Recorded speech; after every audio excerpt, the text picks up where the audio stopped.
Yo, what is good, YouTube? Krishan checking back in with another video.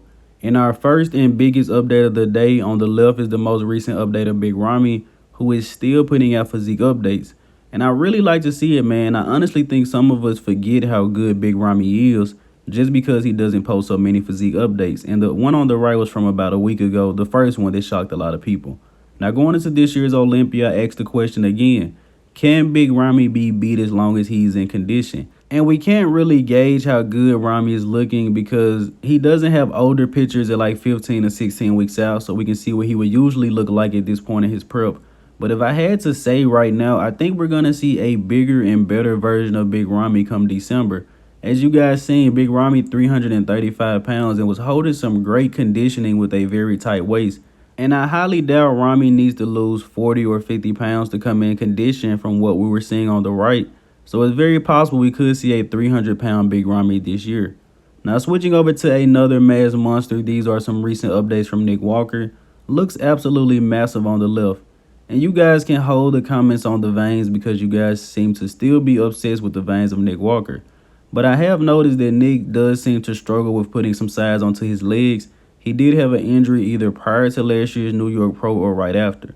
But you guys are currently looking at training footage of Nick Walker with Kamal El-Gardney. And he also got a training session in with Brett Wilkin yesterday. So Nick and Kamal said the plan is for Nick to come in and win this year's Open Olympia, and Kamal will win the 212 while they're both training together. I do think it is in the realm of possibility, but if we didn't have guys like Big Ramy and Derek Lunsford, it would be even more possible. But I still like to see it, and these two training together has been great. Now, Samson Dauda actually did a recent guest posing at the Spanish Grand Prix with newer pro Joan Pradells.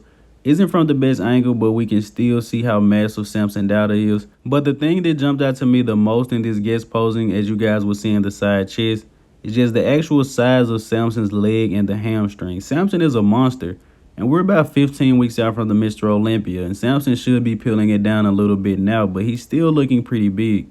But glad to see the camaraderie in the sport. I know it has to be a great feeling for a guy just turning pro to get to train and do a guest posing with a guy like Samson Dauda, who a lot of people are calling, the future Mr. Olympia, and a lot of people think he can shake things up at that top 6 this year. And in the next update of the day, this is a recent guest posing of Steve Kuclo. Now, as I said, Kuclo is right on the outside of the top 3 for points, so if he was able to do 1 or 2 shows, or even better, win a show, he could be at this year's Mr. Olympia.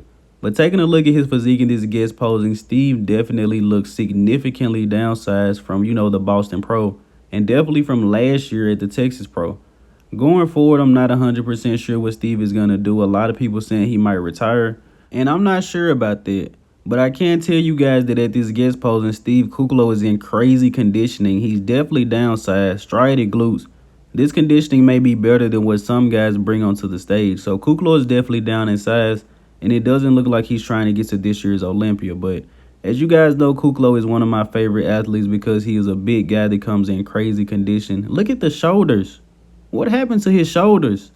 Taking nothing away from Kuclo at all, man, but he's definitely down in size. And switching over to Hassan Mostafa, who put up this small physique update. Hassan is just looking round and full, man, and excited to see him at this year's Olympia. Hopefully after those 2 shows, Hassan and AJ Sims has found the perfect method of coming in conditioned and full, because as we know at the Puerto Rico Pro, Hassan was probably the most conditioned he's ever been, but he also had to sacrifice a bit of size and fullness. And Hassan's showing at Orlando was a little bit better, but hopefully the Olympia is the best.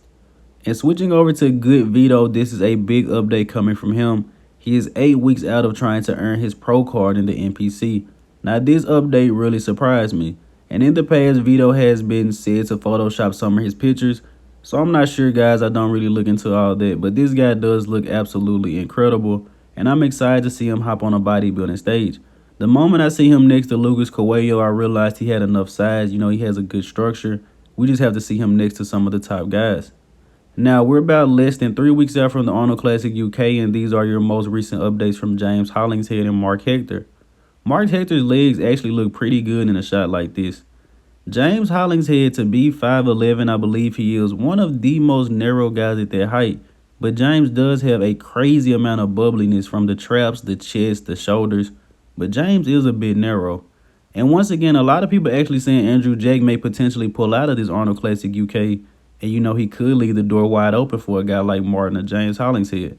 It's not 100% confirmed, but I could see Andrew pulling out of the show. He has nothing to prove, and a lot of you guys in my comment section seem to believe that Andrew is going to pull out anyway. And in the next update of the day, these are the latest updates from Quinton Eriya or Quint Beastwood. Now, if I had to guess, I would say that he trained shoulders or arms today because the pump is just unreal, especially in the shoulders. Actually, the right arm seems to be a lot more pumped than the left one. But even in this back double bicep, Quint looks incredible, man. And I'm really liking following Quinton along his journey.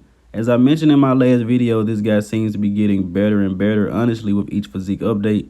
And I'm excited to see him compete. I'm excited for the future of Quint Beastwood. Now, very small update, very hard to find any good video footage of this. But Shabaan, Breon, Ainsley, and Ahmed El Sadani did a recent guest posing. And the only thing I really can take from this is that Breon is absolutely massive. Shabaan is on track for this year's Olympia, and Ahmed has been competing, so he seems to be pretty lean. But either Breon isn't doing classic this year, or he's going to have a very hard time trying to hit weight because he looks pretty big right now. And now you guys are currently looking at Valentin Petrov, who won this past weekend's muscle contest in the classic physique division, and he is headed to this year's Olympia. Now, this guy has an incredible physique, and he actually took 2 second-place placings this year to Courage Opara, 1 in Tampa and 1 in Texas, and then he ended up winning the muscle contest. I'm really excited to see this guy, but once again, the classic physique division is so stacked, it's really hard to gauge where any of these guys are going to place, outside of the top 5 or 6. And in the next update of the day, I thought I should share this with you guys. Brandon Harding did finally earn his pro card. I don't really keep up with him too much on the channel, but pretty much all the other outlets do. This guy is crazy on social media, has a huge following. And he actually has an incredible physique. He isn't just big on social media. He has a pretty good physique for this division. He has the height. He has the smaller arms that the classic physique division seems to like. This guy has an incredible back, and with just a little bit more size, he could be a serious threat as a pro. Does have a slightly wider midsection, however, though. In ending this video with my archive of the day, we're actually going to use a female bodybuilder today. So let me know in the comment section below which legendary bodybuilder is this. And after seeing her recently, I would have had no idea that she looked like this in her prime. The width, the size of the shoulders, the waist, the quads, everything is just unbelievable. It would have been crazy to even see her compete today. But as always, I hope you guys did indeed enjoy this video. If you haven't done so already, be sure to like the video and subscribe to the channel. I'm Krishan from Goat Fitness, and that's it. I'm out.